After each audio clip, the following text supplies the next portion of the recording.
যেখানে দেখিবেন ছাই উড়াইয়া দেখো তাই, পাইলেও পাইতে পারেন অমূল্য রতন।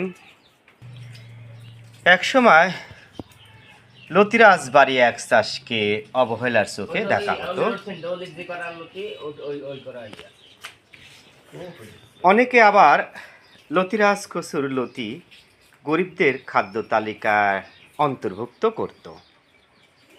অর্থাৎ যখন গ্রাম অঞ্চলের তরিতরকারির অভাব দেখা দিত তখন বাড়ির আনাচে কানাচে দেশীয় কচুর গাছ থেকে লতি সংগ্রহ করে তরকারি রেঁধে খেত। যদিও বা থাকতো গোলা চুলকানির ভয়, তবুও আগাম প্রস্তুতি নিয়ে রাখত তেঁতুল। অর্থাৎ গোলা চুলকানো মাত্রই তেঁতুলের সদ্য ব্যবহার হতো। তারপরেও কচুর লতি তো খাবেই। বর্তমানে লতির বাজার মূল্য এত ব্যাপক যে এটার গরিবদের খাদ্য তালিকায় অন্তর্ভুক্ত নেই। লতির বাজার মূল্য বেশি হওয়ায় গ্রামের প্রান্তিক কৃষক সম্প্রদায় এই চাষাবাদের দিকে ঝুঁকে পড়েছে। তবে অনেকের জাত চিনে চাষ না করায় লসেরও সম্মুখীন হচ্ছে।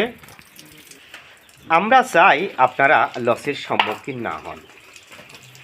যদি লতিরাজ বাড়ি এক চাষ করতে চান আমাদের সাথে যোগাযোগ করে চারা সংগ্রহ করতে পারেন। ইনশাআল্লাহ শতভাগ নিরাপদ এবং নিশ্চয়তায় আপনাদের চারা আমরা পৌঁছে দেওয়ার ব্যবস্থা করব। দেখেন কত সুন্দর মানের লতি। লতি মূলত সবজি হিসেবে ব্যবহার করা হতো। দেখতে পাচ্ছেন কচুর লতি এবং গোড়া মাছ দিয়ে খেতে খুবই সুস্বাদু। চলছে লতির রেসিপিংয়ের কাজ।